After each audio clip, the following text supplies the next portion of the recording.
اور بخاری اور مسلم دونوں میں ایک حدیث موجود ہے متفقن علیہ کہ نبی علیہ السلام نے یہی سورت پوری تلاوت کی. پوری سورت پڑھنے کے بعد کہا کہ آدمی کہتا ہے میرا مال میرا مال میرا مال، یہی کہتے کہتے مر جاتا ہے.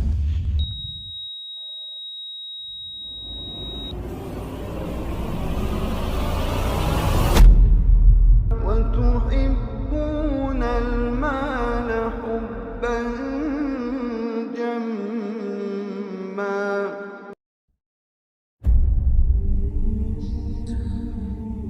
اب میرے بھائیوں، اگلی سورت جو ہے وہ میری فیوریٹ ترین سورتوں میں سے ہے قرآن حکیم میں. قیامت مضمر ہے جی سورت کے اندر. اس وقت امت کا سب سے بڑا مسئلہ یہی ہے. جو جامع ترمذی میں حدیث ہے کہ ہر امت کا کوئی نہ کوئی فتنہ ہے، اور میری امت کا فتنہ مال ہے.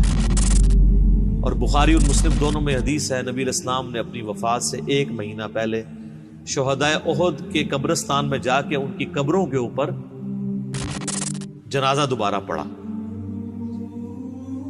8 سال کے بعد 3 ہجری میں غزوہ احد ہوا اور 11 ہجری میں نبی علیہ السلام کی وفات ہوئی. تو آپ نے اپنی وفات سے 1 مہینہ پہلے وہاں پہ خطبہ دیا. میں نے کربلا والے ریسرچ پیپر میں خطبہ ڈالا بھی ہوا ہے. آپ علیہ السلام نے قبرستان میں خطبہ دیا عبرت کے لیے کہ مرنے کے بعد سب نے ادھر ہی آنا ہے. چونکہ آپ بھی دنیا سے جا رہے تھے، آپ کو اللہ نے بتا دیا. اور حدیث کے الفاظ ہیں، عقبہ بن عامر کہتے ہیں کہ میں نے آخری دفعہ رسول اللہ کو ممبر پہ اسی دن دیکھا تھا. اس کے بعد میں نے حضور کو ممبر پہ چڑھے ہوئے نہیں دیکھا. اب میں لوگوں، اللہ تعالیٰ نے مجھے اپنا حوض کوثر یہیں پہ دکھا دیا ہے. اس وقت میرا ممبر میرے حوض کوثر پہ لگا ہے. میں تمہارا پیش رو ہوں، یعنی میں آگے جانے والا ہوں، تم میرے بعد میرے پیچھے آؤ گے. ظاہر ہے نبی علیہ السلام نے ایک دعوت کھڑی کی تھی، اتنی محنت سے اپنی ایک ٹیم تیار کی تھی. اب دنیا تو ظاہر ہر بندے نے چھوڑ کے جانا ہے، تو آپ کو یہ ٹینشن بھی تھی کہ میں جو پیچھے لوگ چھوڑ کے جا رہا ہوں ان کو آخری درجے تک وصیت کر جاؤں کہ میرے بعد تمہیں خطرہ کن کن چیزوں سے. آپ نے فرمایا مجھے اپنے بعد تم سے یہ ڈر نہیں کہ تم دوبارہ سے بت پرستی میں مبتلا ہو جاؤ، شرک کرنے لگ پڑو. یہ تو مجھے کانفیڈنس ہے کہ تم، یعنی اپنے صحابہ کے بارے میں آپ کو ایک گارنٹی تھی، تربیت یافتہ جو لوگ تھے، کہ یہ شرک میں مبتلا نہیں ہوں گے.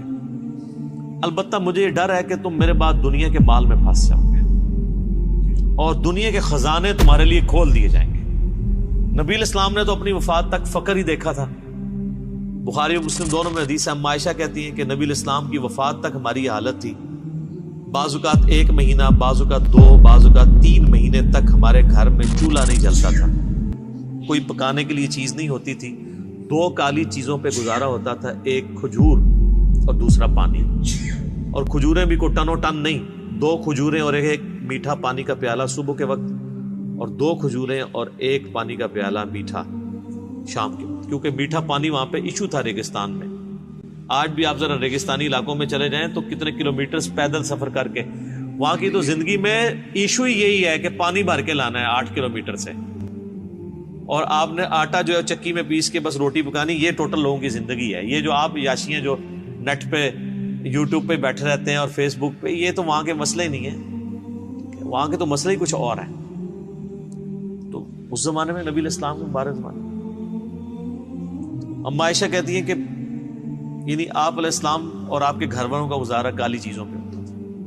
اب ظاہر نبی علیہ السلام کو ٹینشن تو تھی کہ میرے بعد جب دنیا کے خزانے کھول دیے جائیں گے. تو مسلم شریف کے آگے الفاظ ہیں اس شہدائے احد والے قبرستان میں جو خطبے میں آپ نے فرمایا کہ مجھے خطرہ ہے کہ تم دنیا کے مال میں پھنس جاؤ گے، دنیا کی محبت میں ایک دوسرے کو قتل کرو گے، حتیٰ کہ تم بھی تباہ و برباد کر دیے جاؤ گے جس طرح تم سے اگلی امتیں برباد کر دی گئی. اور وہی ہوا ہے. آپ دیکھ 30 سال ہی سکون سے گزرے ہیں، وہ بھی بمشکل. اور اس کے بعد کیا ہوا ہے امت کے ساتھ؟ پھر اسلام کا عروج تو نیچے ہی آیا ہے، مسلمانوں کا عروج اوپر گیا ہے. ظاہر ہے سپر پاور تھی، اس کا ایکسپلوژن تھا. جب بھی آج امریکہ سپر پاور ہے تو سر وہ بھی بدماشی کر رہا ہے. اس وقت ہم سپر پاور تھے، ہم بھی کسی کو کھنگڑ نہیں دے دیں. ٹھیک ہے، تو وہ ایک سپر پاور کا ایکسپلوژن تھا. اسلامی حکومتیں نہیں تھی، مسلمان حکومتیں تھیں. کس کی جرت ہے کہ وہ کہہ دے گے جو سلطنت مغلیہ کی حکومت اسلامی حکومت تھی؟ میرا خود تعلق مغلیہ خاندان سے ہے، میں کیسے یہ کہہ دوں؟ اللہ کو جان دینی. مسلمانوں کی حکومتیں تھیں، اسلامی حکومتیں تو کوئی نہیں تھی. نہ سلطنت عثمانیہ جو ہے وہ اسلامی حکومت تھی، مسلمانوں کی حکومت تھی۔ تو آپ علیہ السلام کو بتا دیا گیا کہ فتنہ مال ہے۔ یہ صورت اسی فتنے کو ایڈریس کرتی ہے، اور بخاری اور مسلم دونوں میں ایک حدیث موجود ہے متفق علیہ کہ نبی علیہ السلام نے یہی صورت پوری تلاوت کی، پوری صورت پڑھنے کے بعد کہا کہ آدمی کہتا ہے میرا مال میرا مال میرا مال، یہی کہتے کہتے مر جاتا ہے، حالانکہ تیرا مال تو وہ ہے جو تو نے کھا پی لیا یا پہن کر بوسیدہ کر لیا کپڑے، یا آخرت میں اللہ کے لیے بھیج کے اللہ کی راہ میں خرچ کر کے اپنے لیے سٹور کر لیا، یعنی جو اللہ کی راہ میں خرچ کرتے ہو یہ تمہارا مال ہے، باقی تو تیرے وارثوں کا مال ہے۔ بخاری اور مسلم دونوں میں حدیث ہے، نبی علیہ السلام نے فرمایا انسان کے 3 دوست ہیں، ایک ہی ساتھ جاتا ہے، 2 باہر ہی رہ جاتے ہیں، اس کے رشتہ دار اور مال یہ قبر سے باہر رہ جاتے ہیں، اور اس کے اعمال قبر میں ساتھ جاتے ہیں۔ بخاری اور مسلم دونوں میں حدیث موجود ہے، نبی علیہ السلام نے فرمایا کہ ابن آدم کے پاس اگر سونے کی 2 وادیاں ہونا تو وہ کہے گا تیسری بھی آ جائے، اس کا پیٹ صرف قبر کی مٹی بھرے گا۔ یہ لالچ ایسی چیز ہے جس کے پاس مال آ جائے اس کی بھی ختم نہیں ہوتی، یہ قبر کی مٹی اس کا پیٹ بھرے گی۔ یہ ساری حدیثیں بخاری مسلم میں جتنی میں بیان کر رہا ہوں، باہر کی کتابوں سے نہیں، اور یہ تقریباً آلموسٹ 17 رکت انگیز حدیثیں میں نے مسئلہ نمبر 51 میں ریکارڈ کروائی ہیں۔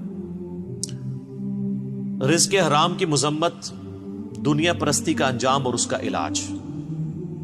11 آیات قرآن حکیم سے کراس ریفرنس کے طور پہ پیش کی، جس میں نے یہ صورت بھی ڈسکس کی تھی، اور 17 احادیث بخاری اور مسلم سے۔ وہ سننے والا لیکچر ہے، قبلہ صحیح کرنے والا لیکچر ہے، مسئلہ نمبر 51۔